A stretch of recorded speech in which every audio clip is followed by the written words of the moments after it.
of someone else's work, because I'm in this critique group where you critique, hold on a sec, let me X out of this. You critique each other's work and you let others know, like, how did they do, you edit their work pretty much. So I edited 3 different chapters of 3 different writers. And so I finished that. Now that I got that done, I can submit my chapter 5 today, now that I have internet access. So what I'm going to do is I'm going to go through my chapter 5 and I'm going to usually like my notes right here, I said submit chapter 5, revise again, proofread and edit, take it through the editing program number 1, take it to the editing program number 2, complete it and put it away and never see it again until it's time to release the book. Read the book as a whole and then release it. So what I'm going to do right now is I'm going to go ahead and submit chapter 5. And while I have the internet access, I'm so happy, you guys. I don't know what to do with myself. So it's really great. I got, when I did the 3 critiques, it usually, when I critique someone's chapter, I really do oh my God, it's working. Sorry guys, I'm so excited.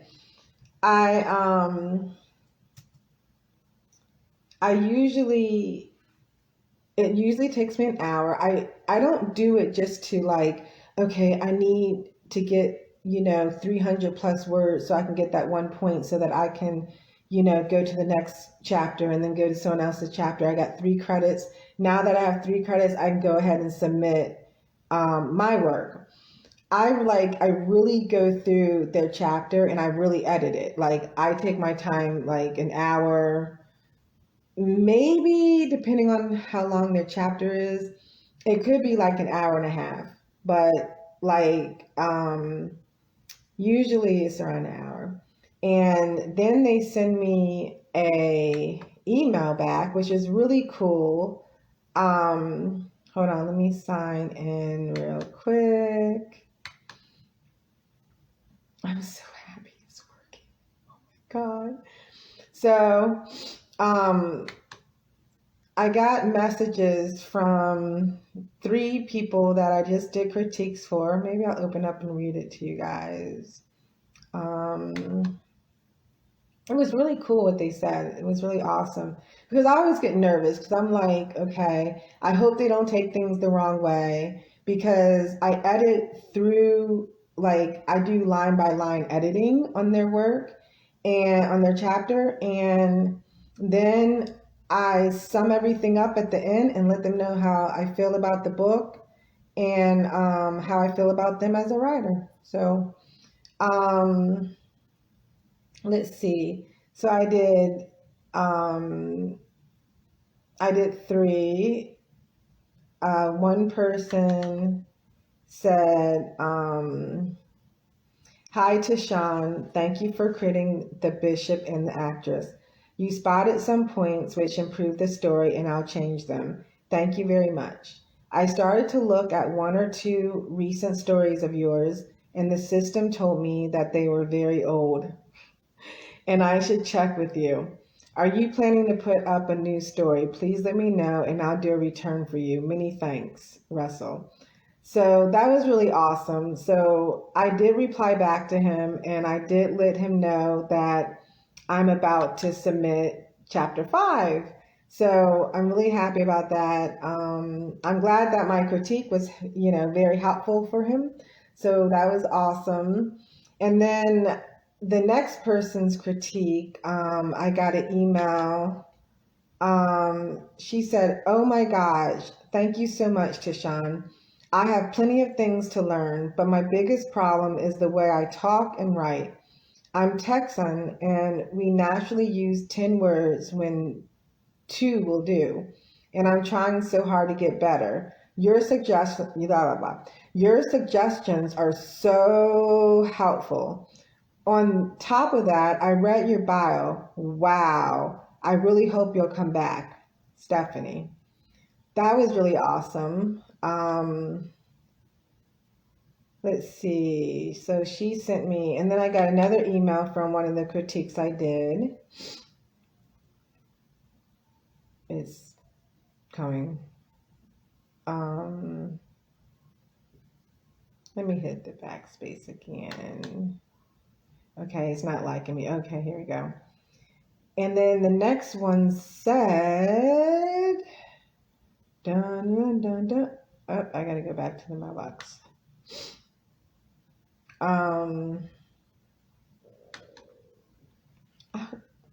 I hope you guys can't hear my stomach growling, okay? I won't be able to eat until tonight, like late tonight. So I haven't fasted in years. I'll be honest with you. I haven't. Literally, I haven't. And then here he goes. I'm not complaining. It's a good thing. My mom always taught me, she says, when you're fasting, you always pray. Okay, so the next critique I did, I'll bring it up now.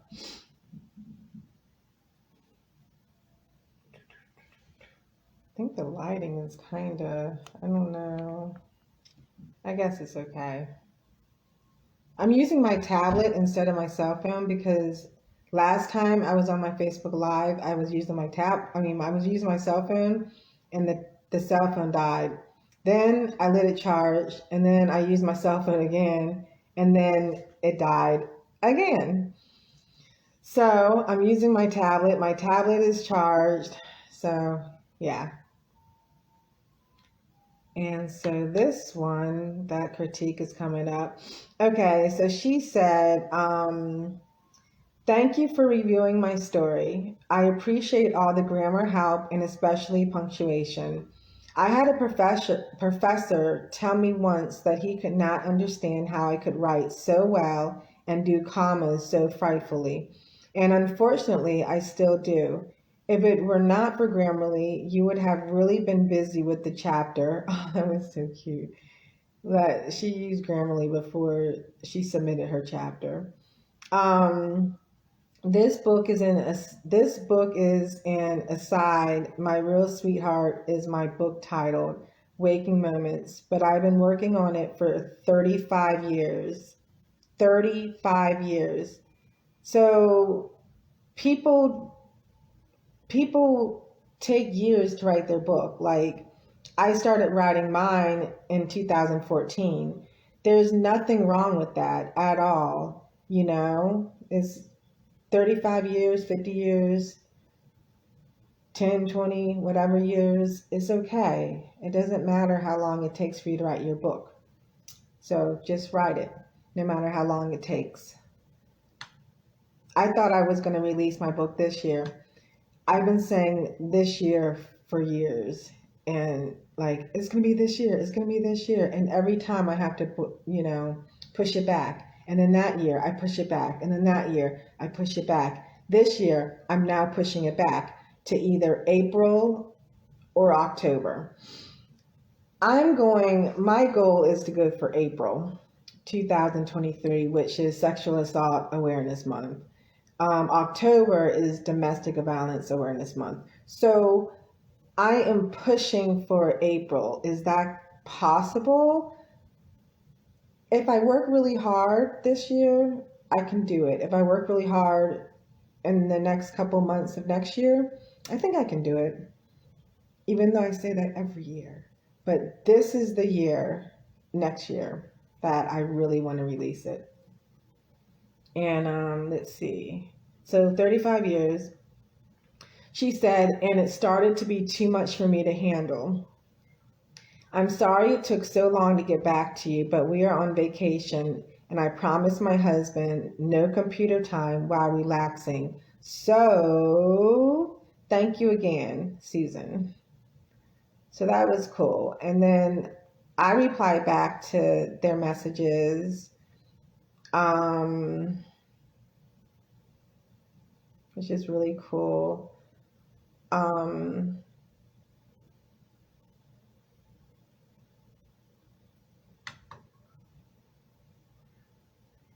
Okay. So then he responded back, the one that said my chapters were old because I posted them so long ago, because I wrote those chapters so long ago. So, it is what it is. But I'm going to submit chapter 5 right now.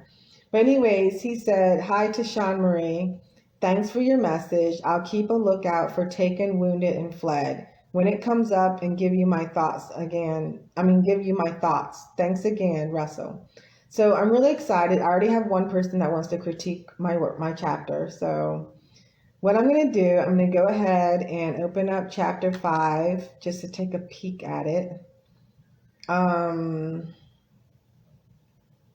Let's see. My God, I'm so happy I have internet access, you guys. Oh my goodness. I don't know how long it's going to last. The only thing I do know is that since I have it on now, it's going to last for the rest of the day. Now, will it last tomorrow? I have no clue. And I have new clients. So it's like from referrals. So it's like the way I was going to do it, because of the issue, I was going to write the press release on my laptop. Then I was going to transfer it to my tab. Well, this is what I first was going to do. I was going to write the press release on my tablet. Then I was going to email it to myself and email it to the client. And then I thought to myself, I want to make sure I'm on my A game with everything right, because, they do pay and they need quality work. And I'm really hard on myself, and I want to make sure that they get the quality work. So with that being said, I was like, okay, well, the tablet thing, type it on there, during the press release. I tested it out and it worked. I was like, yes, everything worked perfectly. And so then I was like, what am I doing?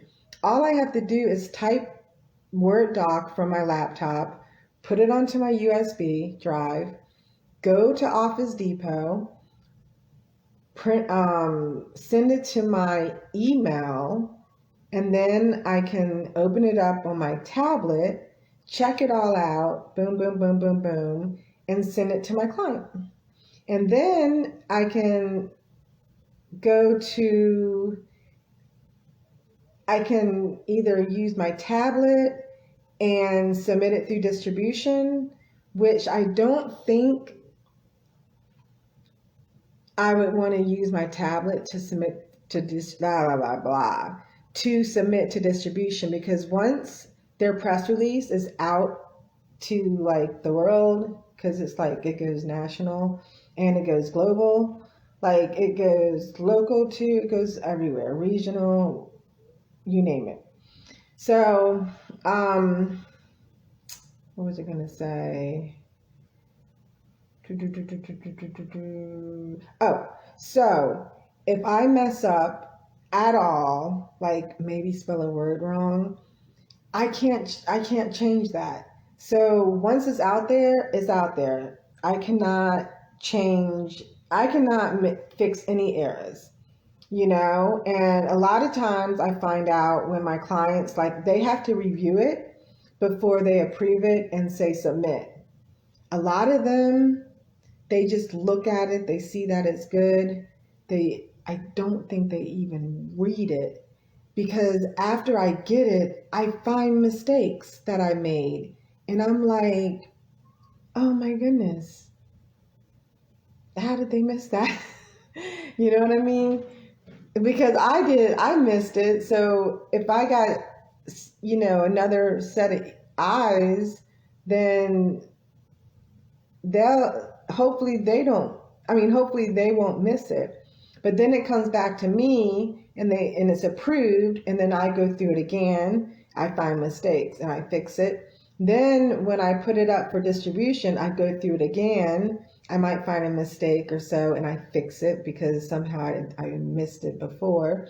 Then I go through it again, and then I go through it again, and I'm so hard on myself. Then I go through it again and until I feel like I go word for word, everything is correct. I didn't miss anything. I didn't, all the sentences are good. You know, just everything is good on the press release.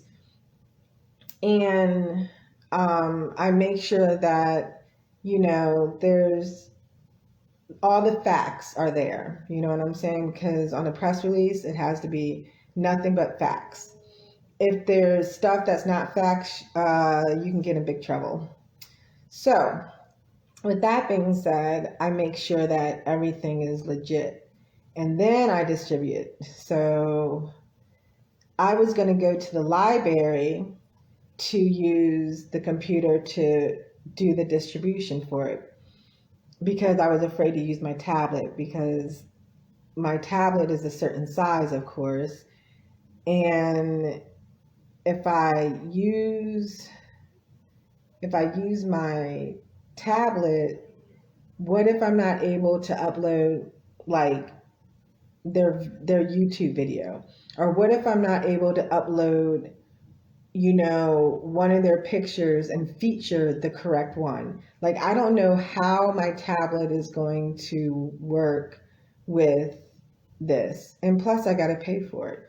So now it's like it's coming out of my pocket and everything needs to be correct. You know what I mean? So, so that's how that works. So now that I have the folders up, let me go to chapter 5. I'm talking away.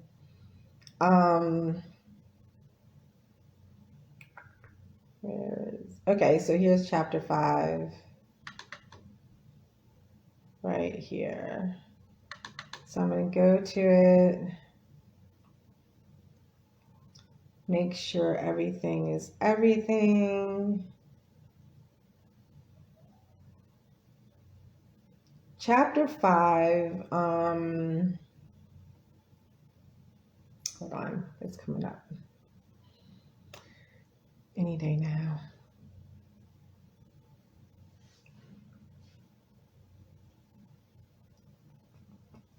I'm just so happy I have internet access, you guys. Oh my God. Oh, here it is. Okay, so chapter 5,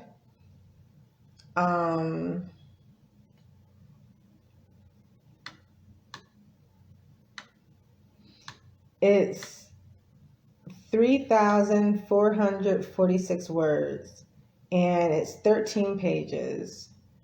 So, maybe what I'll do, if you guys want to listen to it real quick, I don't mind sharing it.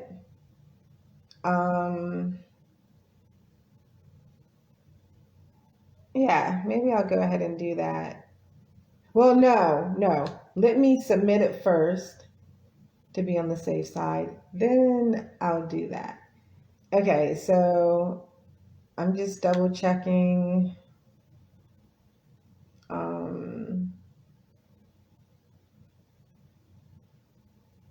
Just making sure everything is everything.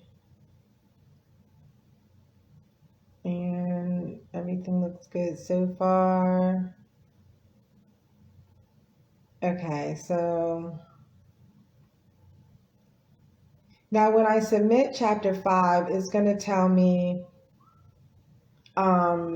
my chapter is going to go in the queue on like within 2 weeks. And then it's going to stay in the queue for 1 week. So, hey, Jeremiah. So what I'm going to do, I'm going to go to the site. I'm going to go to submit story.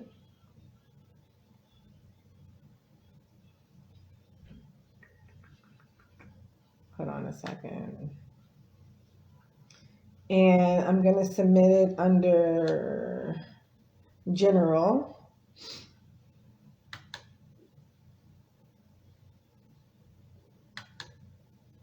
Okay, story type, choose. It's, oh my God, what did they tell me to call it? A lone chapter, that's right. The story title, I'm going to call it, let me look what the story's about again. Okay, so basically, Faith, she's the protagonist, and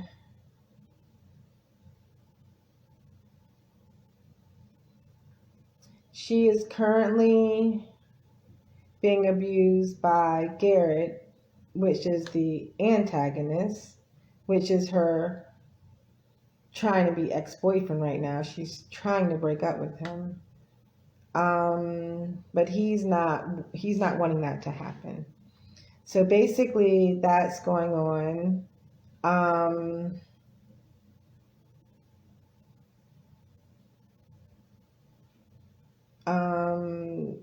Then she falls down the steps, hits her head. A neighbor finds her, calls for help.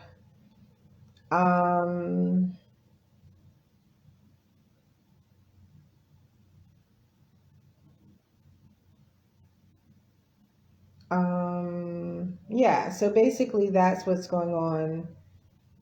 And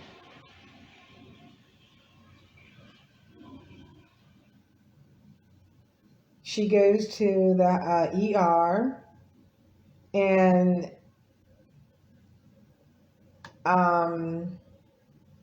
she goes to the ER. So that's where it ends. So what I'm going to do is I'm going to call this chapter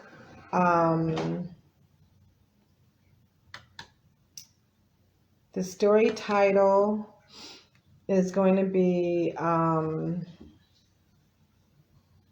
something that it will make someone want to click on it. I don't know. I don't want to be too, I don't know the word.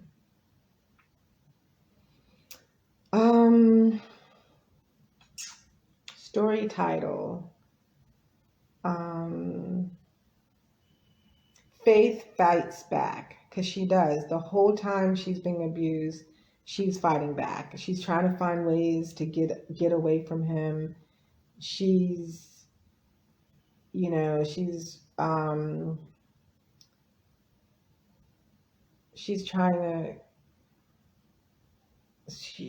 to get away. So Faith fights back. People are going to look at that and be like, oh, what is that about? Okay, and then I'm going to do space, and then I'm going to do, slash, and I'm going to do chapter, I'm going to say chapter 5. Choose the genre. It is considered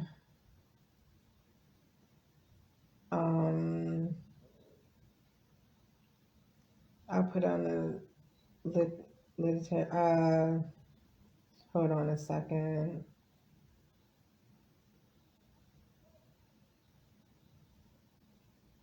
Literary, yeah. Put it under that. And then the subgenre, I'm going to put realistic fiction,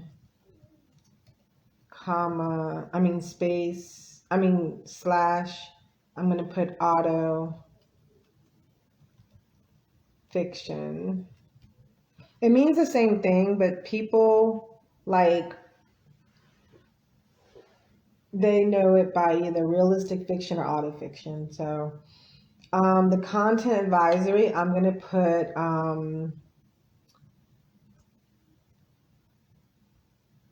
trigger warning, or is it warning trigger?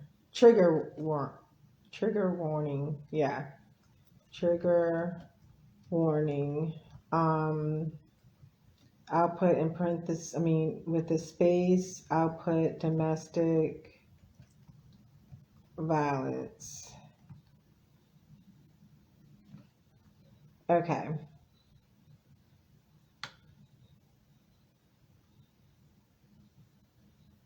Well, isn't there something else that happens in chapter 5?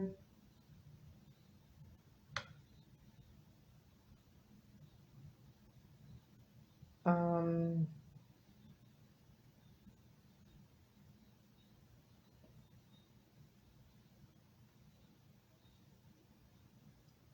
okay, no. All right.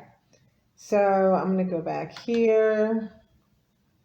Author's notes before story.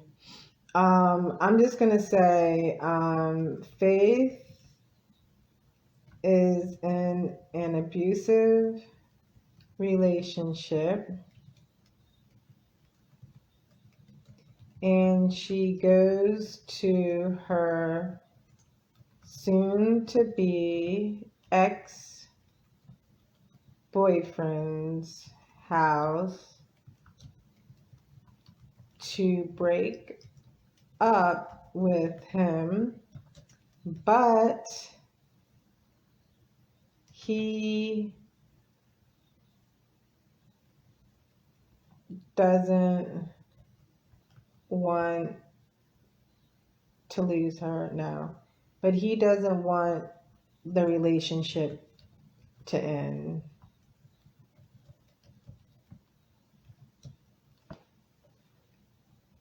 Okay. So Faith is in an abusive relationship, and she goes to her soon-to-be ex-boyfriend's house to break up with him, but he doesn't want the relationship to end. Now it says author's notes after story. I don't have any author's notes, so I'm going to go to, I want author's notes is like, okay, how is my pacing? How is this? Do you think this? Do you think that? I just want to know what they think in general anyway. So I'm just going to put next. And then now I have to add the story. So I'm going to go ahead, I'm going to copy and paste all 13 pages. I'm so happy I can do this right now, you guys. Oh my God. Okay. So copy. Goodness, I'm so happy. Okay, I'm going to go ahead and paste.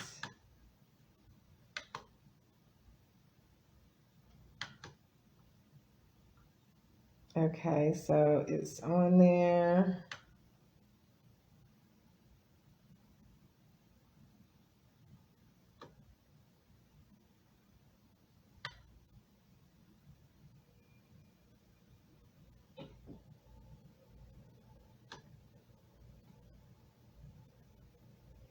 I'm gonna fix some things.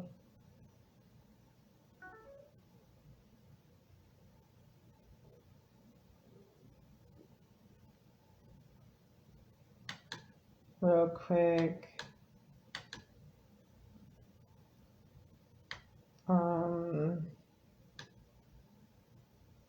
I spelled that wrong. I need a comma,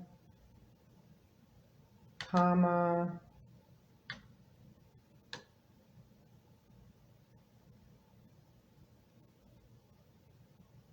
My body was slumped forward. I tried to motion my upper move. I lay there shocked. I'm gonna leave that alone. I need a comma here. Let me see if there's anything else.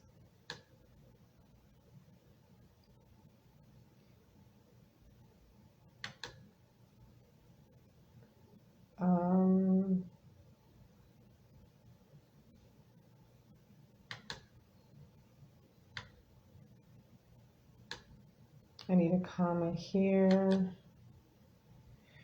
Grammar is very important. I pulled my legs into a fetal position as the pain of the kick hurt. Dried up. Okay. And then I forgot to add some words, like a word before a word.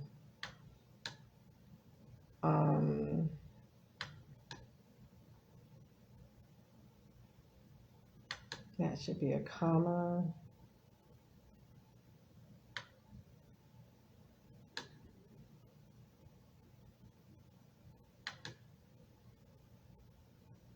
And instead of saying there, I put it. So it's just little things like that I gotta fix.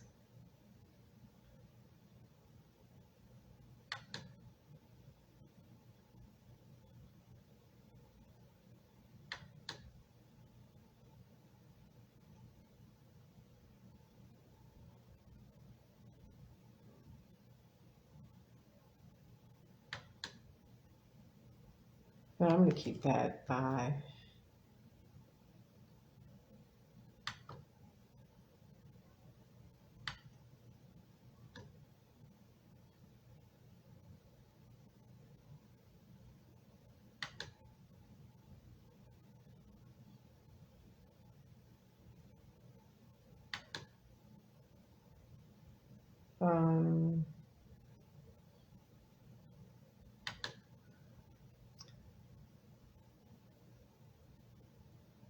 Okay, let me just fix. I'm almost done.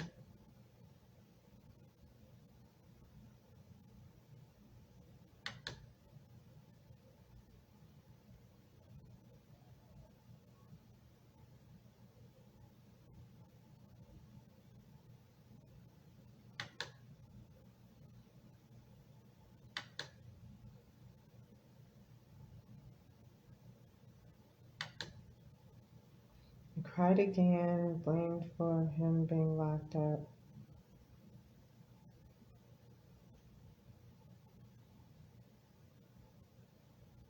I cried again because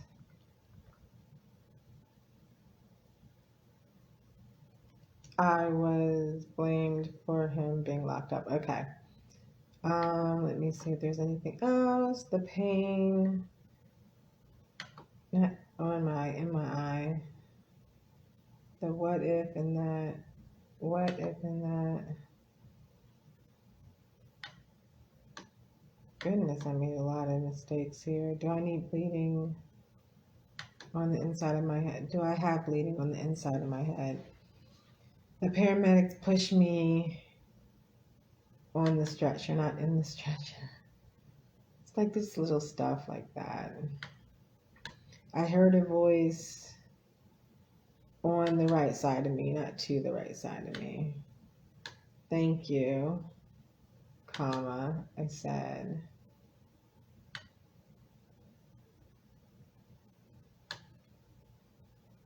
Irked. I spelled that wrong.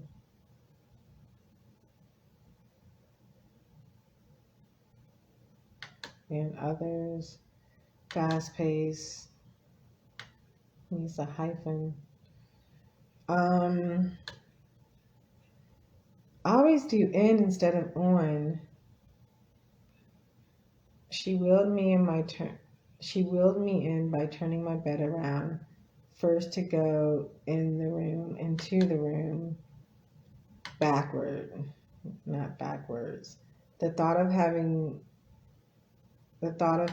to move my body was daunting. Okay. Step on what I needed to do.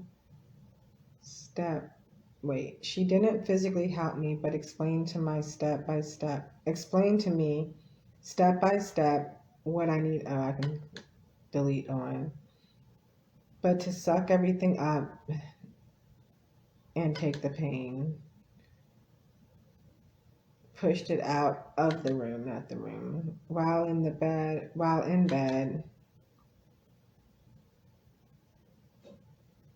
I tried to lay down in a position where I can delete too. I decided to watch the no comma. Almost done. My mom jumps into the conversation, not in the conversation. Now I need a comma. And MRI. Afterward, not without an S. Okay. There we go. Now I'm going to go to hit next.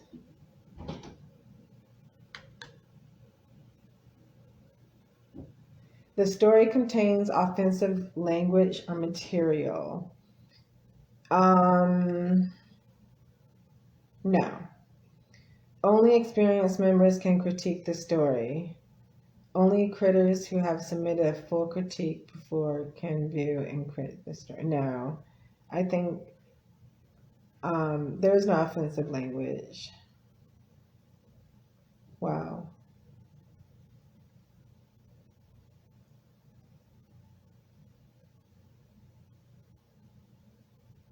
He does call her names. I'll click on the story contains offensive language material because it does. There's cuss words. Next. Submitting. You have not yet submitted your story. Review your story below. Press edit to fix any problems or send to submit it. So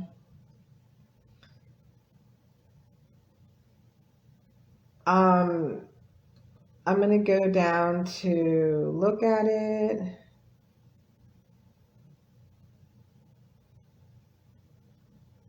Make sure everything is everything.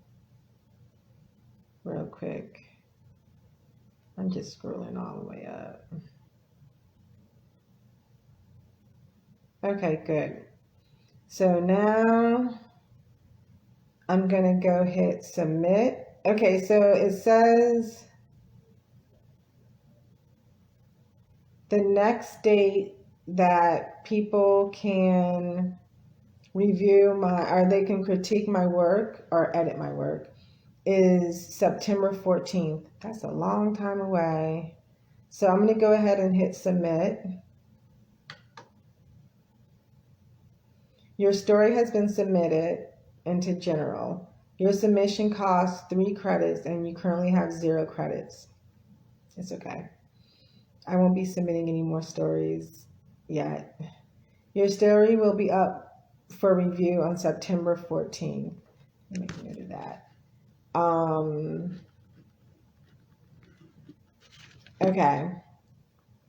What would you like to do now? View the story, submit another story in the same queue, revise story text, change story information. I don't want to do any of that. I just want to get out of it. So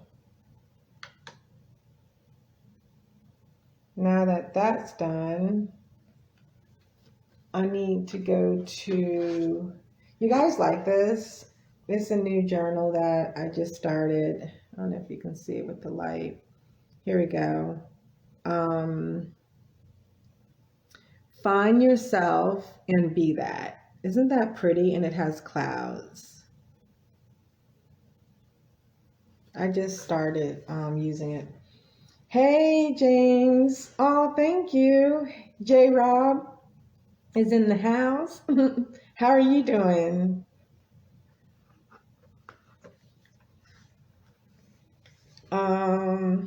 So then this is what the inside looks like. So I just put the name of the title. And I like how it has the, the design or whatever. That's good. Yeah, I just got on live, I guess, I want to say 20 or 30 minutes ago. Okay, so chapter 6, and this is about my book. So chapter 6 is ready to go through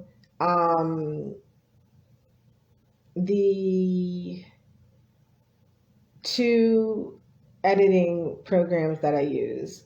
Then it will be completed. I'm not taking chapter 6 through critique. I'm not taking chapter 6 to be critiqued. And this is why I've had critiques already done for that chapter, and they were really good. The feedback was really good, so I don't really want to mess up the story. I don't want to make any I don't want to mess it up. I don't want to mess up chapter 6. So maybe I'll read some critiques from chapter 6. I think I have, here we go, chapter 6.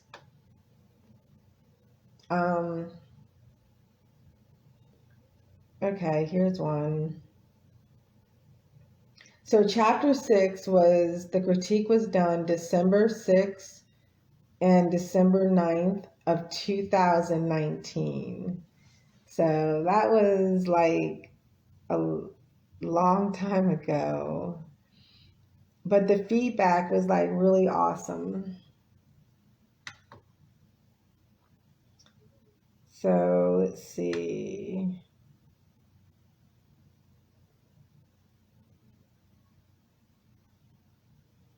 Okay, so the person that edited my story, which was chapter 6, she said, so to begin, I felt like this story was actually very well planned out, which made it a lot more structured than plenty of other stories I reviewed today. The way structured it was probably why it was so appealing.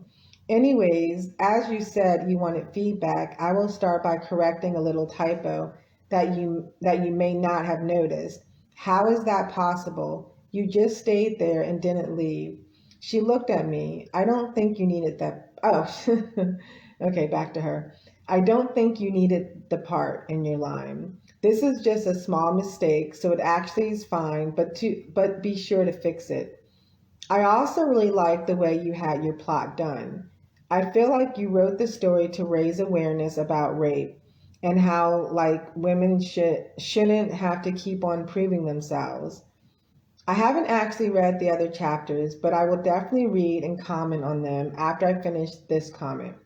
So back to what I just said, you should perhaps create an author's note if you're going to publish the story, perhaps saying that you wrote this story to raise awareness about what women have to go through and how unfair it is. Also, I think your last paragraph wasn't as strong. I think because it was too long.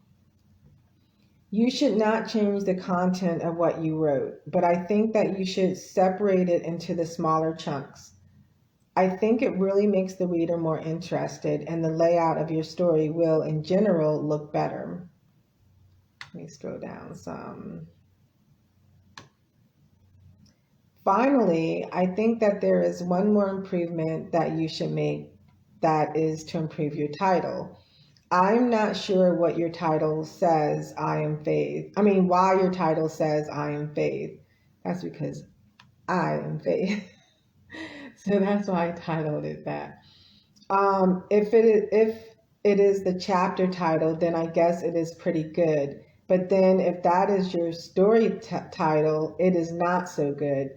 You should make sure to choose a really good title for your story because it gives the first impression. And after analyzing how to do that, I don't think saying I am is really good. It is very cliche in my opinion, but I guess you could do whatever you want.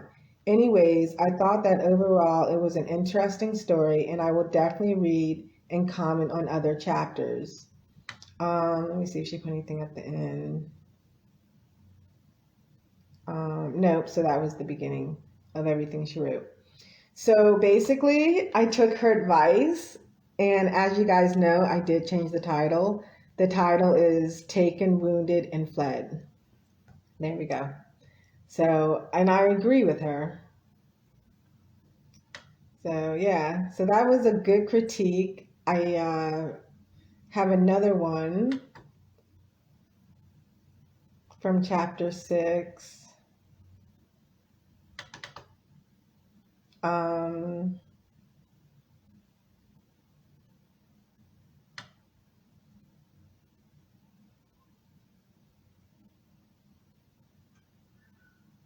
Okay.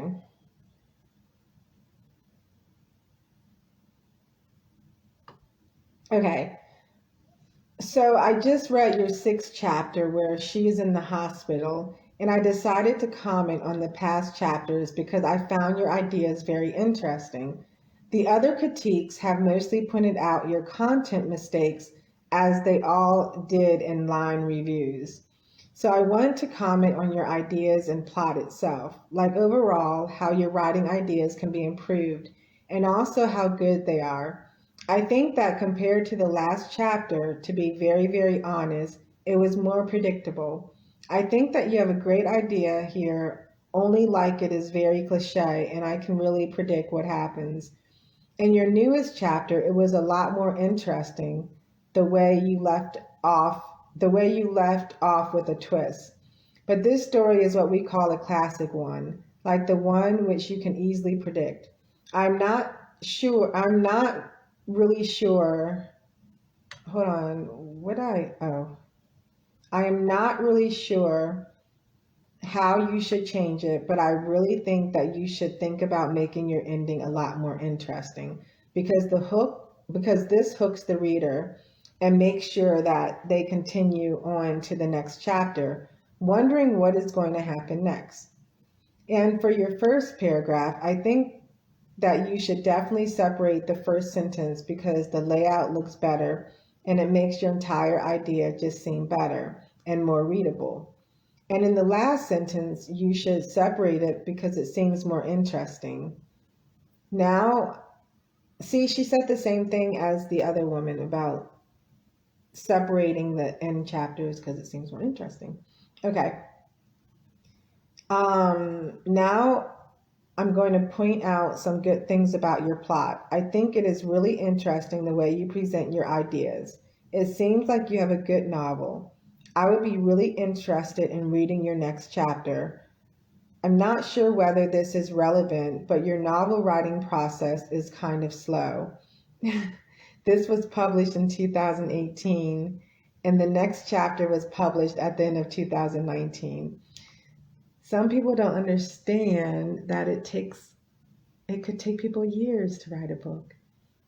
So she kind of threw that in my face. Anyways, I was kind of blown about that. I was like, I can't believe she said that. Okay, anyways, I really look forward to reading the next chapter, and I will also critique that. Like I said in the chapter after this, you should change your chapter title. Anyways, this was quite good, and I look forward to reading the next part. So,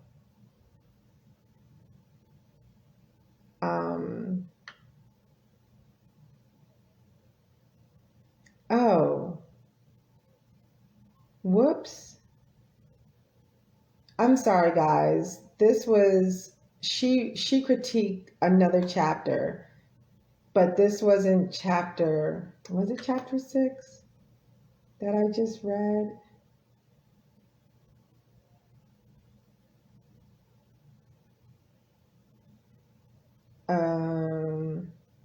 Well, anyways, I don't know. The way it's worded, it's like the same person wrote it, but this is a different person that wrote what they wrote. And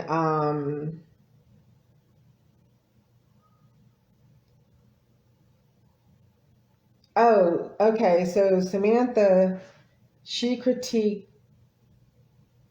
but hold on. She critiqued my chapter 6, and she also critiqued my chapter,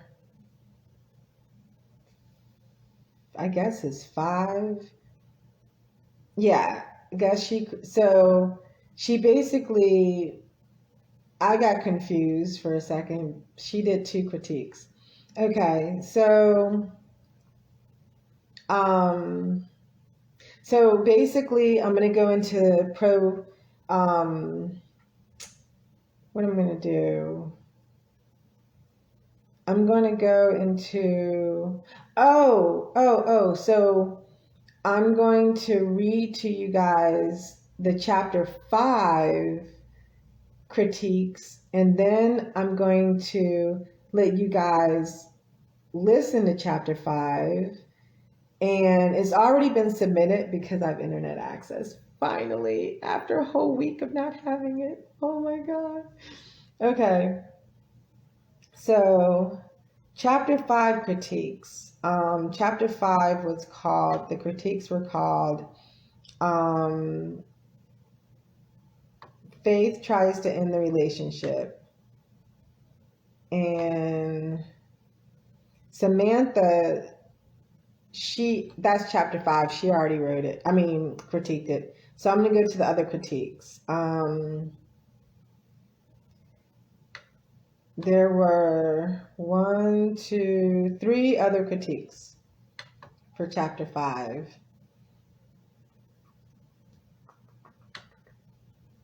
Okay. So this person said, hold on.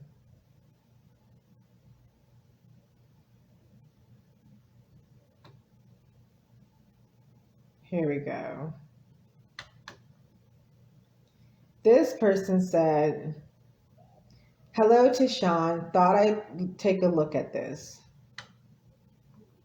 Let me go to the bottom closing notes. Interesting and held my attention. Problems I found in line. When they mean in line, that means they edited my chapter within the chapter line by line. So at least he said it's interesting and held his attention. So I'm happy about that. So the next critique.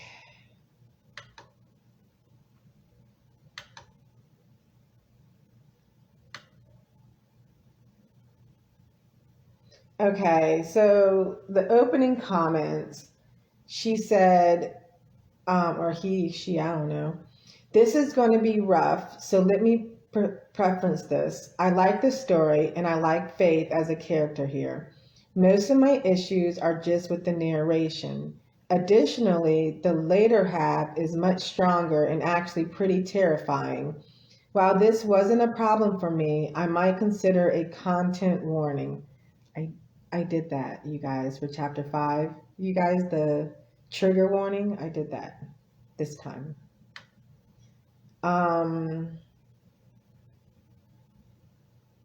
Among my IRL writers groups, I have one where we read pieces aloud, and we have a rule that we are not allowed to introduce our piece. We simply start reading and then everyone else reacts. I do not think that is the only way to do so, but I bring this up because your introduction there took me out a bit. For example, you will be shocked to find out why she is ending the relationship. And then she said, it's not something I want you to tell me. It's something I want to experience from your story. It also made it harder for me to tell if the problems I had with the first paragraph were just because you explicitly laid these things out for me in your blurb, or if it was the issue with the chapter itself. So, going down, down, down. Okay, so closing comments. The time spent in the house is legitimately intense and scary, and some refining of the language would only help it. I'm not going to refine the language. I'm going to keep the cussing. Okay, you have a powerful book on your hands. Just watch for little things like that. That was awesome. So I was happy about that critique. And the last one, the person said, thought I'd have a look because you say you want to be published. My style is direct, but I try to be polite. I do a lot of marking up of text with what I think would improve it. That doesn't mean that what you have is wrong, only that I think it could be better. Okay, so let's see what she thought could be better. I'm going to go down to the closing notes. Okay, the closing notes are, as a scene goes, it's got all the elements. She has a goal, there's conflict, and there's an outcome which is not what she was hoping for. Good job, that's the hard part. Also, in the plus column, there is not a lot of description, and she said, good. Take a look at my comments and see what you think. I think if you go through and make sure things are clear, and the sentences make sense, you'll be in good shape. Stick with the first person past tense. That is, you can't mix I did this or Garrett did that with Faith does something or Garrett leans over or whatever.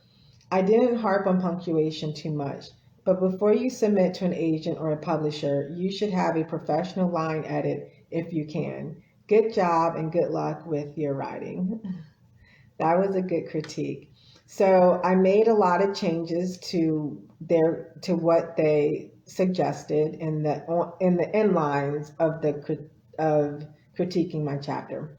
So this is chapter 5, and this is why I'm submitting chapter 5, is because there is a lot of the critiquing that needed to be, a lot of edits inside of the chapter that they did that needed to be fixed. So I fixed them, and now I critiqued it. So here is chapter 7. I'm going to let Word read it instead of me. And you guys can listen to it. So this is chapter 5, which is Faith tries to end the relationship. Let me go to review. Let me go to read out loud.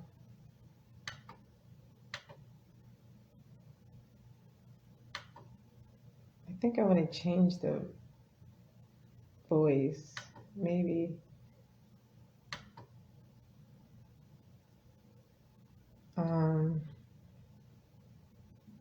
I went across the room and grabbed my purse.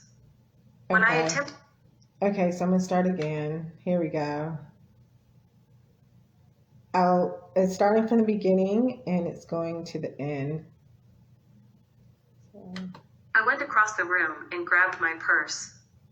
When I attempted to walk to the front door, Garrett took long strides toward me. I looked at him and then the door. I didn't know what he was about to do. Do you think I'm just going to let you weasel your way out of here? He walked closer to me. I'm not trying to have any more trouble with you. I just want to leave. Garrett grabbed my arms to a standstill. He stretched his eyes at me. I was unaware of what was going through his mind. Garrett, leave me the fuck alone. My eyes blinked in a fast, steady motion. I'm not playing games with you. Why are you making me do this to you? Stop it, you're hurting my arms. He gripped me harder and pulled me closer to him. My arms tingled inside with pain. I twisted and turned my body to free myself from his hold. The tightness kept me in a locked position. I screamed. Let me go.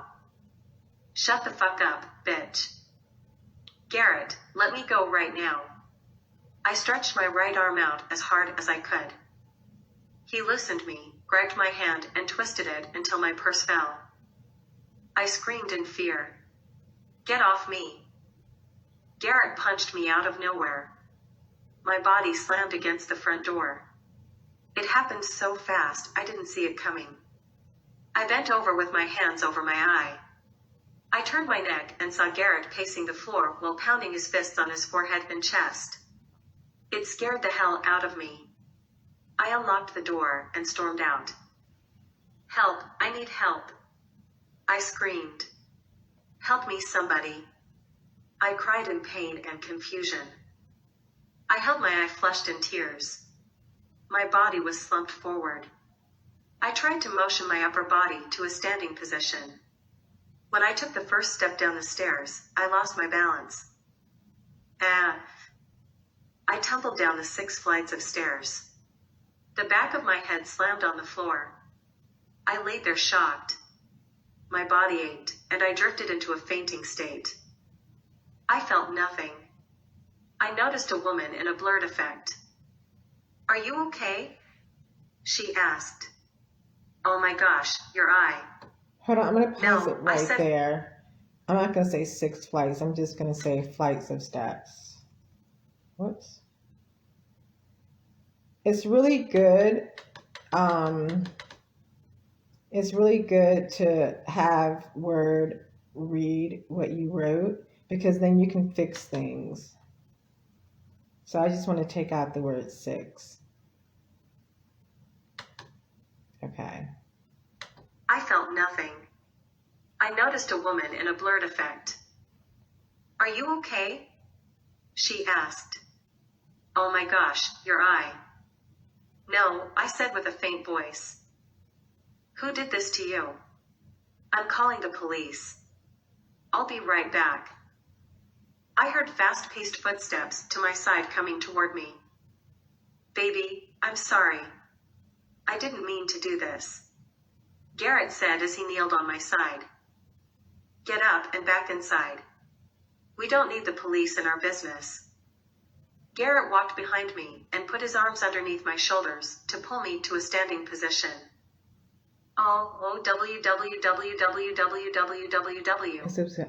Stop, I can't move. Don't lift me. Garrett released his hands from my shoulders, turned around, and walked up the stairs. The woman came up the steps. I called the police. They will be here soon. Don't move. You're okay. Whoever did this to you will get what is coming to them. Hey, wait. Who are you? She said in a shaky voice. Garrett stopped in his tracks and turned to face her. His eyes squinted and lips tightened together. My body trembled while still holding my hand over my throbbing eye. Garrett stepped down a few stairs closer to the lady.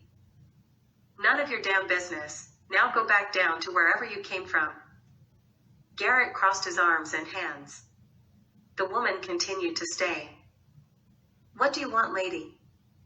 I want you to leave this young lady alone. I felt the vibration of loud thumping coming down the stairwell. Okay, hold on. I need to fix something. Go about your business, Garrett snapped. Okay, sorry guys. I need to fix something because I said lady twice. He says, what do you want, lady? And she says, I want you to leave this young lady alone. I'm going to take out the word lady and just say, what do you want? Okay. Let me go and start it. Go about your business, Garrett snapped. She shouted. I already called the police, and they should be here any minute. She went back downstairs. You don't scare me, neither does the police, fuck you bitch. He uncrossed his arms to put by his sides. He looked at me. You're a coward for running out the door. Fuck you too. His tone intimidated me as he walked down a few more steps. See what you have done. Now the police will come here. You trying to get me locked up. He bent down beside me, staring into my eyes. He squished my chin. You better get yourself together before they come. I don't want to lose my job. Is that what you want? You're trying to go against me. He let go of my chin and my head shifted away from him. Then, he kicked the right side of my hip. You will regret this if you tell the cops anything. You don't want to test me anymore. He stomped up the steps. In silence, I pulled my legs into a fetal position as the pain to the kick hurt the crap out of me. I drowned in my tears. I closed my eyes and waited for the lady to come back from calling the police. I hoped she hurried because I didn't want him to come back down. My mind was boggled the worse while lying on the dirty floor with dried up gum pieces stuck into the floor by my head. Dust flew in my face every time I inhaled deep breaths. The sound of sirens came closer to the building. A few minutes later, a shuffling of footsteps made its way toward me. Tears dripped when I opened my eyes in relief. The lady who called the police said as she sighed. Oh, thank you, officer. What happened to her? A man said in a deep voice. She fell down the steps, and I think someone like a boyfriend hurt her. The lady said as she rubbed her forehead with uncertainty in the face. What is your name? Lillian. How do you know this young lady? I don't.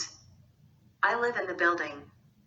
When I came home from shopping, she yelped down the steps above me while I approached my door. Let me stop right there for a second. And where it says, how do you know this young lady? The police officer is not going to say that.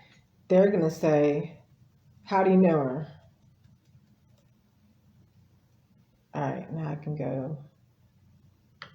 I always find stuff when it's being read back to me. I looked above me to a rusty ceiling, thanking Jesus for bringing Lillian to my rescue. She was God sent. Lillian, I said in a soft voice. Thank you for everything. Oh no, you don't have to thank me. I give all glory to God.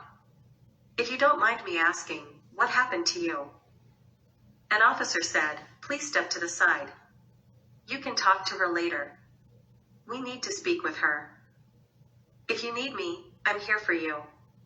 I'm in number 204. I will go home, but you're welcome to my home anytime. Thank you so much. What's your name? Lillian asked. Faith. Okay, Faith, I'm going now, so the police can do their job. Okay, bye. Lillian left the area, leaving just me and the police, who were 2 officers that stood over me. Other officers packed the stairwell areas. The ambulance is on their way. Are you able to get up? No. I'm in a lot of pain.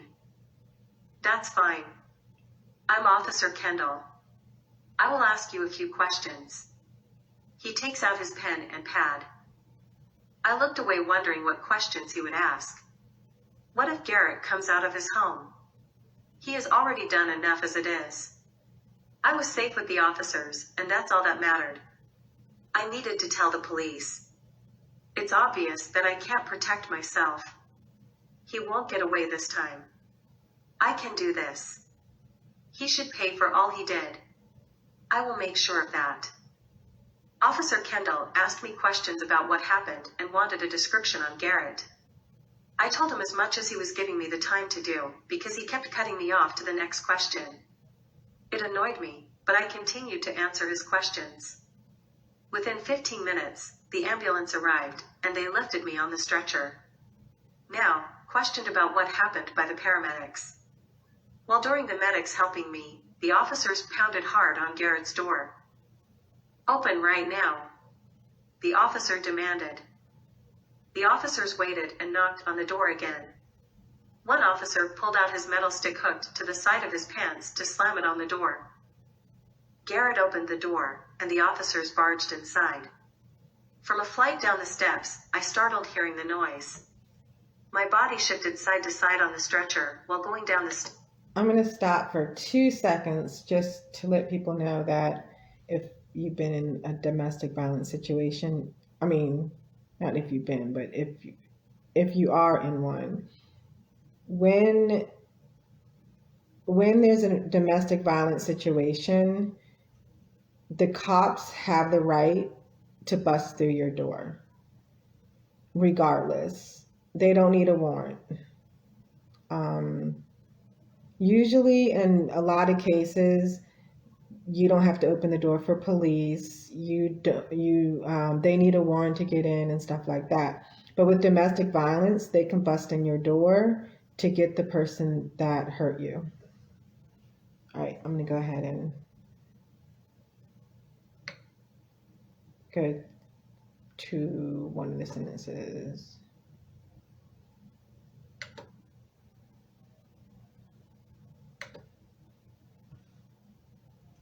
My body shifted side to side on the stretcher while going down the stairs to head out the building. Relief came upon me when I made it on the outside. As the medics pulled me into the ambulance, the police walked out the door with their hand on each side of his arms. I tried not to stare at him in handcuffs as they headed to the police car. You think this is over, Faith? Chills traveled through my body when Garrett spoke out. I glanced at him with a sense of safety. You have me locked up. Shit. Garrett shook his head, looking downward. The medics pulled me inside of the ambulance and shut the door. They took my information and checked my heartbeat with their telescope. Oh. They then did a blood pressure reading. Don't listen to any... I'm going to stop right there. Okay, in the state of, if you are in a domestic violence situation or you've been in a domestic violence situation, The only way the man that abused you can get locked up is that you have to tell the police officer that he did it. You have to say, so and so did it, or that man did it, or however you want to say it, to let them know that the man or the woman did it. If you don't, then the police can't lock him up or lock her up at all, because you refuse to let them know that he physically abused you. So again, you have to let the police know the person who abused you, and they will go ahead and lock them up immediately. They can't see all the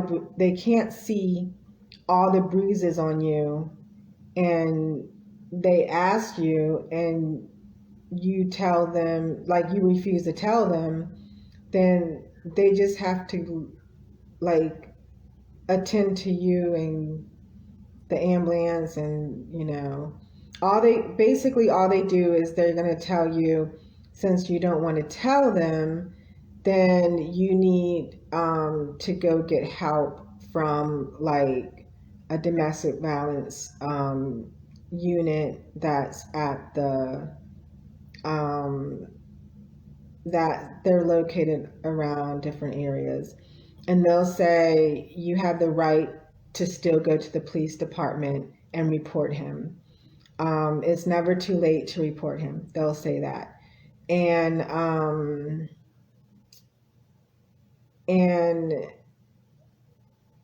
what else did I want to say? Report him or her. When I say her, because there are women that abuse men, so that's why I say him or her. And then there's men that abuse women, so it works both ways. Trying to think. Yeah. So if she doesn't say, or he doesn't say, that this person did this to her, even though she's all, or he's all messed up and just all physically just a mess, he can just stay right there, walk around, get in his vehicle, leave, or they can just, do whatever they want to do, and not, because they're not getting locked up, because they were never reported. It doesn't matter if the police see you,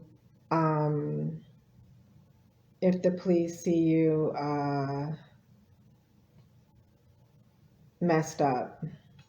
Now, in her case, in this book, she tells the police who did it. That's why they had the right to bust down the door. Whoopsie. And they had the right to arrest him. Okay.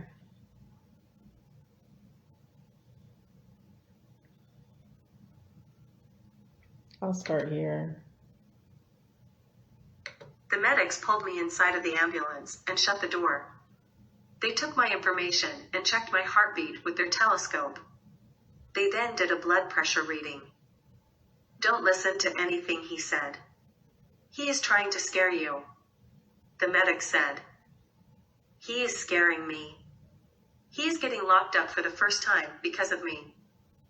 I cried again in blame of him being locked up. This is not your fault. You did nothing to deserve what he did to you. He is wrong and going where he needs to be. The woman's soft voice helped to calm my emotions. I closed my eyes. The pain on my eye, back, head, shoulders, legs, and arms all over throbbed. I kept reliving the entire situation in my head. The what if this and that. I questioned everything from the start of stepping inside to getting my belongings. I guess everything happened for a reason. He can't harm me. Although, a friend or relative should have come with me to his place. I didn't think before I made my moves. My mind focused on getting my belongings and ending the relationship. After all that is said and done, I got none of my belongings, and he clarified he will come after me. My eyes watered with tears sliding down my cheeks. I looked at the woman sitting next to me and kept replaying everything she told me in my head. I am here and safe, otherwise facing death by Garrett's own hands. He can't hurt me, but what is he going to do to me when he gets out of jail? My hands clenched to the sides of the stretcher as my body tensed. I endured the pain. The paramedics gave me a pain reliever until we arrived at the hospital. The more pain that struck inside me made me angrier at him. I despised him. I blamed him for what he did. My stomach ached. I wondered how long he will be in jail. How worse will it get if he came for me? His threat had my mind jumbled up in all different directions. I didn't have a clue on what to think anymore. I will not make it easy for him to find me. The first place he would come to find me is my mom's home. Still laid flat on my back, exhaustion overcame me, and I fell asleep the rest of the ride. The medics awakened me as we arrived at the hospital. What if I fractured any parts of my body? Do I have bleeding in the inside of my head? The paramedics pushed me in the stretcher inside the ER entrance next to the wall and walked away. I saw them ahead of me talking to a nurse or doctor. They came back and helped me off the stretcher and moved me to sit in a wheelchair. With no goodbyes or friendly gestures, they left out the door. I waited 2 hours before I was noticed by a nice nurse. I heard a voice to the right side of me. Has anyone assisted you? How long have you been sitting here? No. It's been a few hours since the ambulance dropped me off. I couldn't open my eyes. My head stayed tilted to my left side. That isn't right, and I'm sorry this happened to you. Thank you, I said. My voice sounded shivery. Your lips are purple. All this time you have been sitting in this chair with no blanket. It's freezing in the waiting room. I'm going to get you a warm blanket. The nurse walked away and came back a few minutes later with 2 warm blankets. She wrapped the first blanket around my head to the front to cover me from my neck down with a tight cut. The second blanket went over the top of my legs. The warmth comforted me. I wished I was able to open my eyes. I never saw the woman who genuinely cared about me when no one in the hospital did. It was a blessing in disguise. I will always be grateful to the nurse at Crossroads Hospital. I grabbed my cell phone from under the blanket on my lap to call my mom to let her know I was admitted to the hospital. I told her how I was treated, and she said she was on her way to the hospital. I drifted off to sleep. I was awakened by a tap on my shoulder. It startled me. Ma'am, it's time for you to come with me. They have a room for you. She walked to the back of me and started pushing the wheelchair. Finally, after all these hours in the waiting room, there was a bed area for me in the ER. We have been so busy, but there is an extra bed for you. It's not in a room. We have to put you on a bed next to the wall until a room is available. I kept my mouth shut. Tears streamed down my face. I couldn't believe the treatment I received in the ER. For goodness sake, I'm crippled and can't even be in a room after I have spent most of the day in the waiting area. This ridiculous treatment from the hospital irked the heck out of me. I laid here in agony, but no one heard me. It was as though I was invisible. I could barely move my body and definitely not my head, but my eyes glanced around watching nurses, doctors, administrators, ambulance personnel, police officers, others in the ER with and without each other. Everyone moved around me, some slow and others fast-paced, but no one paid me any attention. It was like I didn't exist. My pain in my back was hurting so bad, but no one heard me. No one looked in my direction. I was looking into a world inside out. How long would I have to wait? Was anyone going to stop and help me? This is a hospital ER. Why am I being treated like this in the ER? That's a first. I called my mom again, but no answer. Soon after she arrived. Oh, Faith. I'm here, baby. I had to call the hospital to find out where they put you. Why in the world are you on the side of this wall out here in the ER instead of a room? They said no room was available because they're busy. This is a damn shame. My mom walked away and went straight to the counter. I heard her demanding I be put in a room immediately. My mom returned to me. They are going to get you in a room right now. Just relax. We'll talk later. I can see you've been through a lot today. A woman with maroon scrubs walked toward us. I wondered if she was going to be another person to bypass me. She wasn't. She sounded like I was nothing, but just another unimportant patient in the ER waiting to be seen. She pushed my bed down the hallway, and we cut the corner to the right, and the empty room was right in front of me. She wheeled me in by turning my bed around first to go in the room backwards. I need you to do your best to get into the other bed. I looked over, and the bed was close to the stretcher. The thought of having me to move my body was daunting. I didn't know if I could even move it. You need to get into the other bed. Let me help you. Okay, thanks. She didn't physically help me, but explained to me step by step on what I needed to do in order to get onto the other bed. I didn't have any choice, but to suck everything up, take the pain. Baby, I'll help you. My mom walked toward me to assist me on the other side so the bed wouldn't move. My mom put her other hand underneath my shoulder to help pull me over while the lady grabbed the stretcher and pulled it towards her and pushed it out the room. While in the bed, I was trying to get comfortable under blankets by adjusting my pillow position. I tried to lay down in a position to where the pain wasn't hurting so much. Man, what an ignorant employee.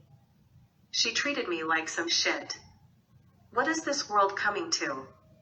People just don't give a damn about the other person. They don't care. They are only here to get a paycheck. Mom, could you put this on the counter because my cell died on me? I handed my mom the cell. Sure. She got up and grabbed it. Mom, can you hand me my purse on the chair so I can get my charger? She walked over to the chair and grabbed Let my me purse. stop. I say mom too many times. Let me just say, can you hand me? Okay.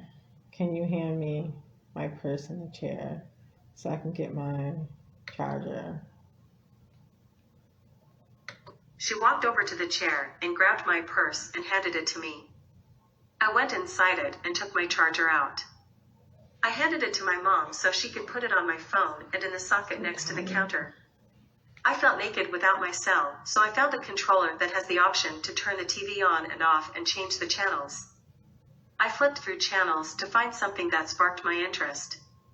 All I saw was a bunch of TV shows and the news. I decided to watch the Late Night with Marissa show. She had Erica Kendall, a famous actress from Jazzy Jazz, on her show. Marissa was asking Erica questions and Erica's answers were hilarious. A male doctor walked in and came straight over to me. Hello, Ms. Faith. How are you doing? He said.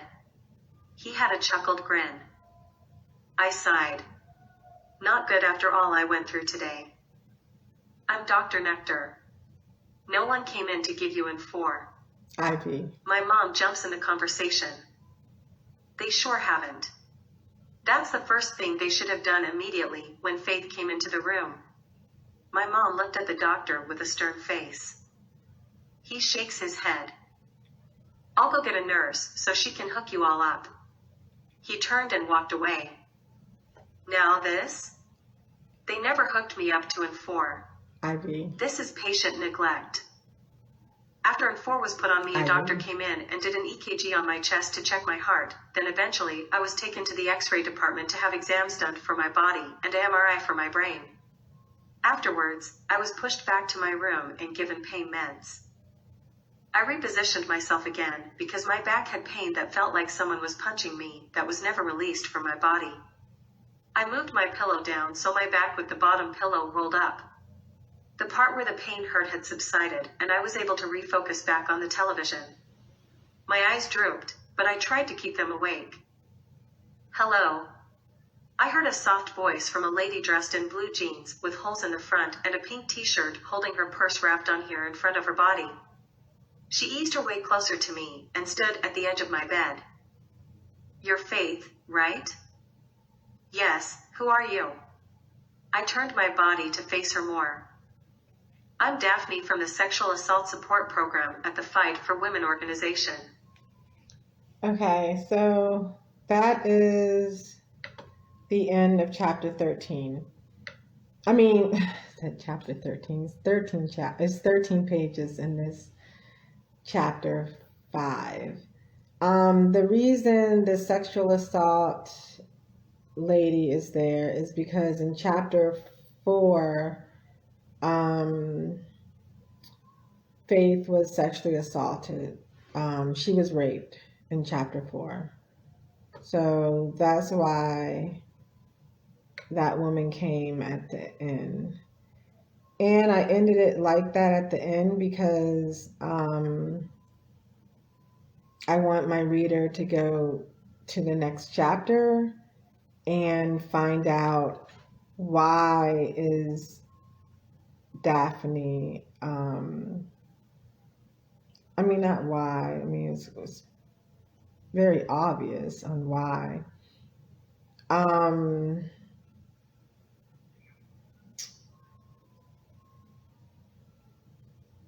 I think I might need,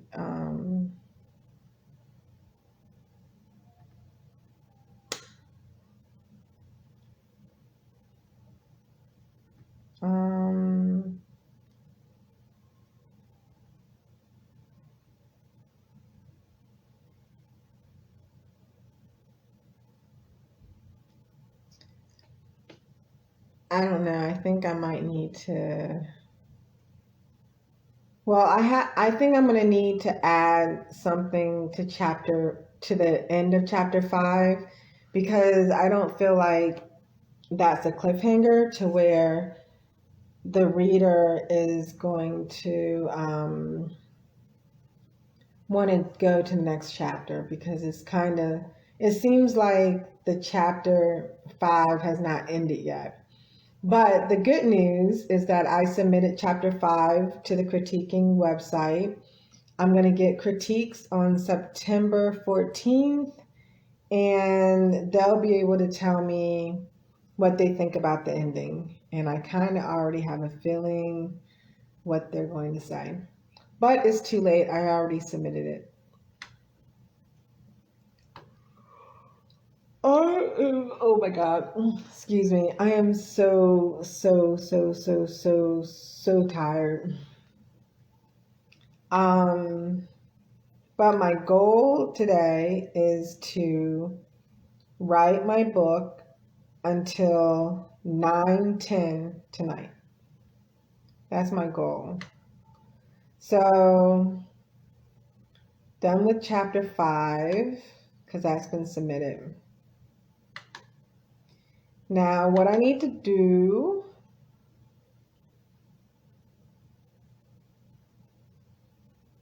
you want to keep the last item you copied? If you do, it might take a bit longer to exit. Okay. Let me just make sure that it's saved. Because one time I did that and I lost my chapter. Okay, it's there. Okay. So now chapter 6, I have to edit it. And then once I edit, I'm putting it away. I'm not going to take it through any critique site at all. So it's going to be done with. You know what I'm saying? I've spent a couple years since that woman wrote what she wrote about me needing to edit my work. Needing someone else to edit my work. I've spent years after that learning about editing and all that good stuff. And now I edit other people's work. And I mean, outside of the critique groups. So, so now I got to edit my own chapter 6, and I'm going to be done with that. So, oh my God. I'm so, the light keeps going on and off. I mean, not the light, but when I move, it goes on and off. So I'm going to go ahead and start that. And yeah, so I hope you guys enjoyed listening to chapter 5. Before chapter 6 has 10 pages and it has 2,666 words. So that's that.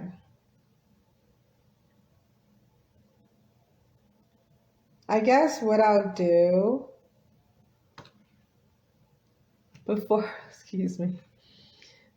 I start editing the chapter 6, because that's where I'm at, I will go ahead and let you guys hear it, and then I'm going to start editing. So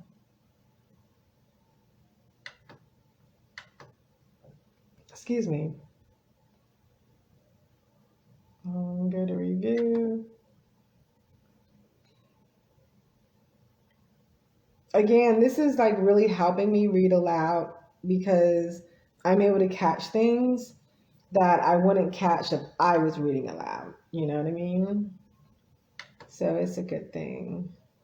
I was called to come here and provide you with more information on the services we offer in regard to what you experienced, but most of all, I'm here to support you. She walked to the chair by the bed and placed her purse. I really appreciate it. My eyes teared.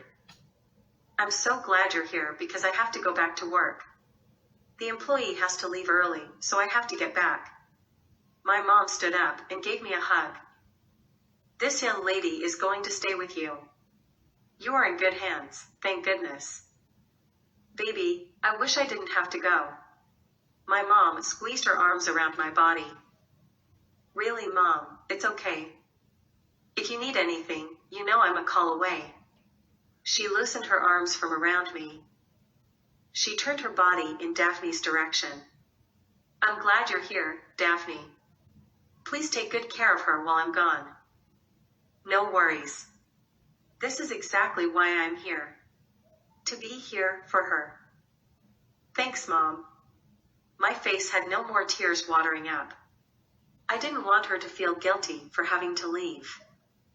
You bet. She walked out of my room.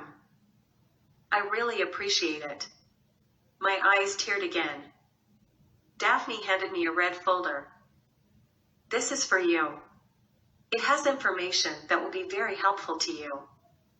I grabbed the folder and placed on the movable tray that is tall enough to be at my bedside next to my upper body, just in case I wanted to move it in front of me. We talked. She wanted to know more about me instead of what happened that led me to the hospital. I guess she wanted to stay positive by refocusing my mind on other stuff. I couldn't help myself. All I wanted to do was talk about why I was here. She listened. Her face showed sorrow for me. It felt good to talk to someone who seemed to understand and not judge me. She didn't talk about herself at all. I figured she must have been sexually abused in the past and now she helps others. Daphne cared enough to hear me out and stay with me while I was in the hospital. She didn't go to the bathroom. She didn't get on her cell phone. The TV was on, but she didn't pay any mind to it. The nurse walked in to put the 4 on me. She handed me 2 packets of graham crackers and a small plastic cup of apple juice. I was so hungry and thirsty that I gobbled it all down. Not too long later, the nurse came back with a wheelchair. Faith, it's time for you to have your rape kit done. All right, I I'm looked gonna at her in stop fear. right there. Okay, so this is a trigger warning. For those that don't know what happens during a rape kit, you're about to find out step by step on what happens when a female gets a rape kit done at the hospital. So I'm going to go ahead and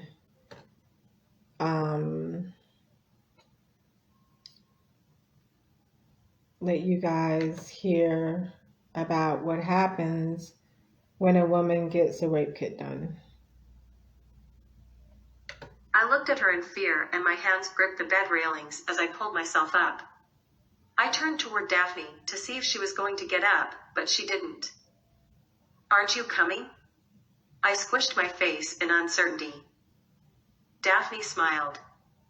No, Faith, I have to stay. I will be right here when you return.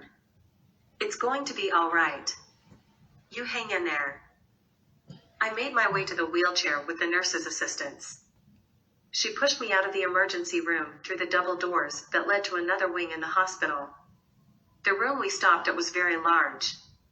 I looked around, but all became blank. I only stared at the bed in the middle of the room that had a table next to it with a lot of medical tools on the tray. I'm going to help you stand up. Take your pants and underwear off. She walked over to the closet and came back to me with a blue gown. Put this on and have a seat on the bed. Make sure the open part is on the front of you. She handed me the gown. The forensics nurse will be right with you to do the procedure.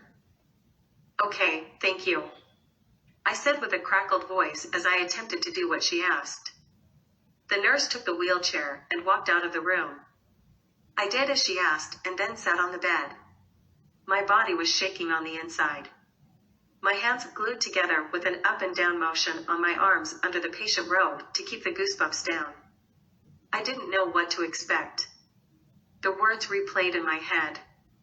I looked at the door. I wanted to run out. While in the bright room, I was still nervous laying on the bed pulling the open part of the gown closer together to cover the front of my body. Hey there, Faith, how are you doing? A woman in regular clothing walked over to me. Hello, I'm alright, thanks. I looked up at her wondering who she was because she didn't appear to be a nurse. I'm Kathy. I'm going to be the one to examine you. She stood closer to me. I know this is the most uncomfortable exam that you will be doing. We need to do a forensic test on you. It won't take long at all. Do you understand why you're here? Kathy looked with caring eyes at me.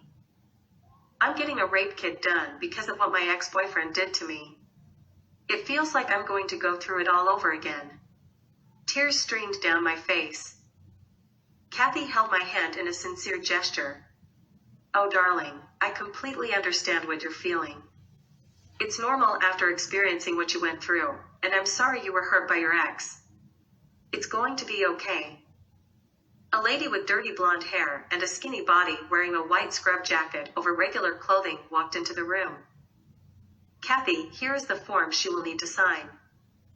The nurse walked over to Kathy and handed the form to her. I did a double look at the woman. She looked like a nurse that works at my primary care physician's office. What was she doing here? I was so embarrassed she saw me. Her facial expression looked surprised too as she turned around. She stared at me, but said nothing. She made me feel uncomfortable. I acted like I didn't recognize her, but it was too late. I guess you know I work here too. Do you remember me? I'm Anna from your PCP's office. Hi, Anna. I didn't know you worked here. Yeah, she's the forensics director at this hospital. Kathy said. Oh. I looked puzzled. I assumed she was a nurse only at my PCP's office. Who would have known? This is a small world. Anna, this is embarrassing. I turned my head in the opposite direction of her. Don't think that you did anything wrong. We're here to help you. Anna pulled up a chair next to my bed. Do you want to talk about it? Anna crossed her legs. I tried to break up with my boyfriend, and now, here I am getting this exam. Tears dropped down my cheeks as I turned and looked at her. Anna had watery eyes. It was like she could feel my pain. I want you to know that everything is going to be okay. Right now, focus on your healing and everything else will fall into place. Anna stood up. I have to leave out so Kathy can start the process. She has a form that you will need to sign to allow us to do this exam. Anna walked over to Kathy. I will give the form to her. Anna grabbed the form. Here you go. Kathy handed the form to her. Anna came back to have me sign the form. My right hand was shaking as I was putting my signature on it. When you're done, hand it to Kathy. I hope you get well soon. Remember, focus on your healing. Hang in there. Anna gave me a hug. I just realized I went from talking from first person to third person. I started talking like that. So I need to fix this. So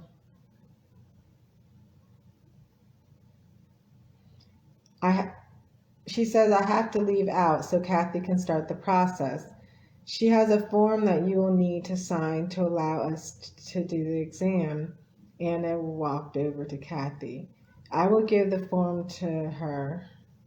Anna grabbed the form. Here you go. Kathy handed the form to, and instead of saying her, I'm supposed to say me, because I'm talking in first person past tense, not third person past tense.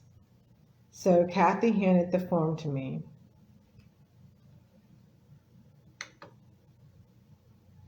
Anna came back to have me sign the form.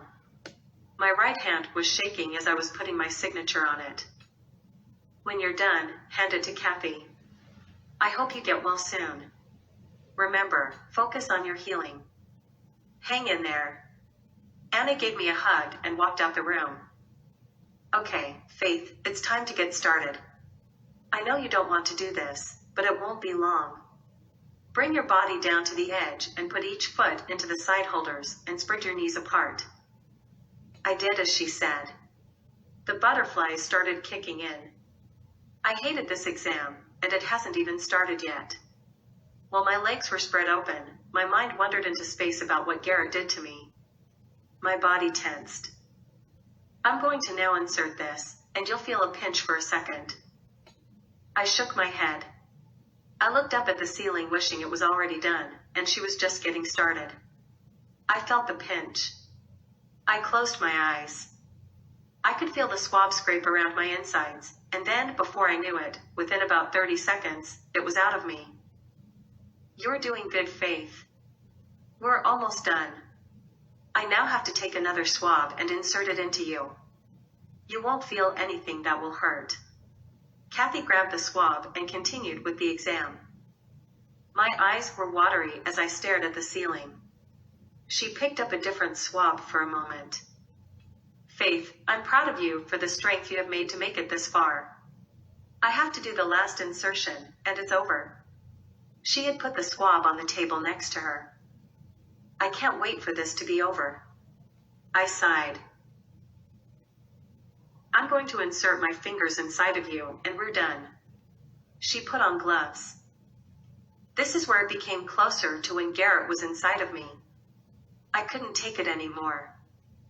We are done, Faith. Kathy removed her fingers. She took the gloves off, threw them in the trash, and washed her hands. I was relieved that it was finally over. You can put your regular clothes back on after you wipe down. I'll come back in after you're done. Thanks for being so cooperative during the exam. We have the evidence we need from you. Kathy left out the room. After I was ready for Kathy to come back in, I sat on the bed feeling numb on the inside. Taking that exam was very hard for me to do, but well worth it. I waited for Kathy to come back into the room. My patience was getting the best of me. I got off the bed and grabbed my clothes to put back on me. "All right, you're good to go," Kathy said in a pleasurable voice as she walked into the room. "Is there anything you can tell me about the exam?" "Yes, from what I could feel, we have evidence of forced entry from tearing.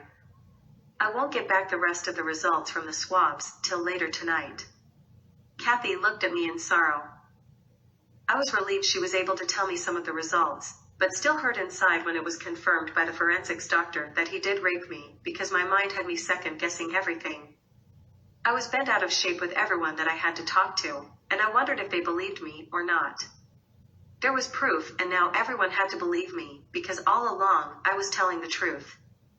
I walked out the door, and the sexual assault lady was sitting on the sofa. "How did you do?" She stood up. "Yes, it was hard during the exam, but I have good news." I walked over to her. "The forensics lady said they have some evidence that Garrett did force himself on me." "That's so good to hear." She gave me a hug. I forgot her name, so I didn't say anything.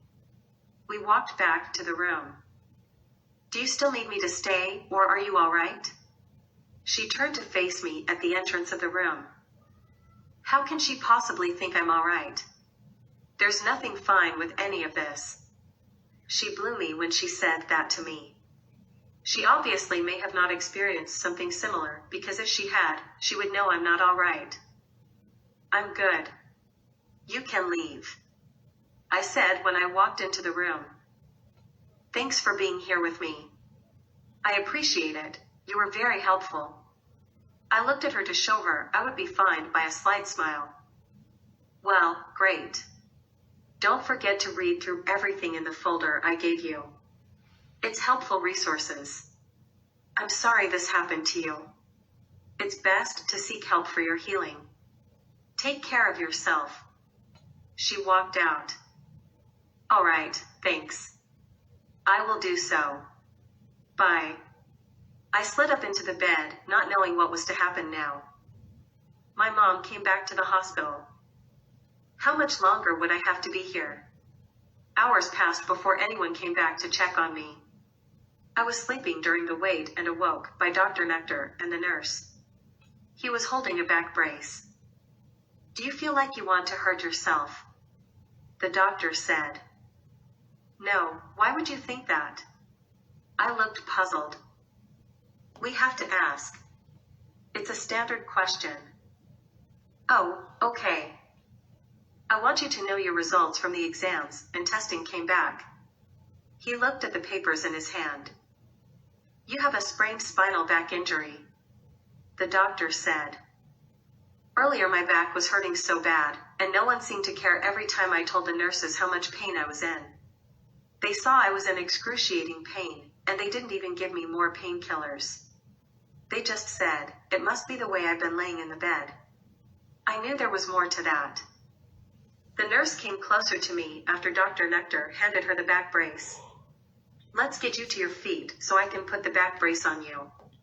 I did as she told me to do, and got back in my bed the best I could do so while wearing the brace. I had to sit out because I couldn't lay down with the brace on. The nurse gave me a folder about spinal cord injuries and answered any questions my mom or I had. "We're going to have a mental specialist come in to talk with you," the nurse said. "Why is that necessary?" "I'm fine." I sat up. "It's procedure." I shook my head with a scrunched up face. "What happened to you?" She sat in the chair next to my bed. I told her just about everything. "How is that possible? You just stayed there and didn't leave?" She looked at me. "I tried to leave, but like I just told you, I couldn't." My voice raised a bit. "Are you sure it wasn't just sex? How dare you talk to my daughter like that? She has been through enough." "No, he raped me repeatedly." My voice was shaken in the heat of the moment with this conversation. I wanted to explode. Anxiety got the best of me. How dare her talk to me like it's my fault after I confided in her? She's got the nerve. She stood up and looked at me funny. By this point I was crying. I yelped. Get out. Just go. My voice sounded furious. She looked at me like I was crazy and walked out. I was glad she left because I was ready to jump off the bed and throw the chair she had sat in at her. I didn't know what she was going to do now. Had I acted in that manner, this could just prove that this mental psychiatrist could possibly deem me as crazy when I'm not and take me to a mental facility. I was not about to let that happen to me. Oh, that ended. Hold on 1 second. I just got a text.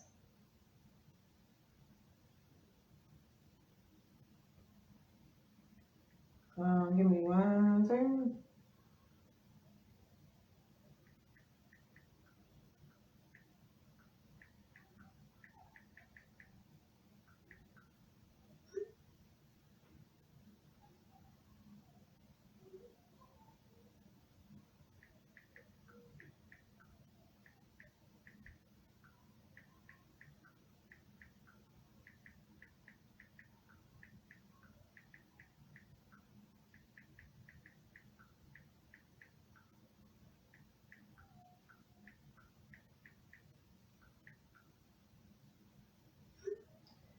Okay. I'm back. So that was chapter 6. So you guys heard chapter 5 and you guys heard chapter 6. So right now, while I have internet access, I'm going to go ahead and start editing chapter 6. So I'm not going to be doing much. Oh, so tired. I'm not going to be doing much talking while I'm editing. And I'm editing page by page.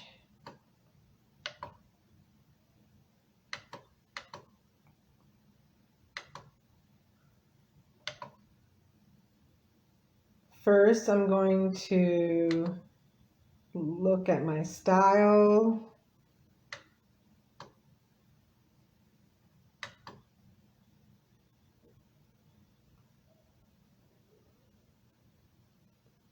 Okay, instead of saying in regard to, I can just say regarding. So then I go back up. I use 2 programs to help me with editing. So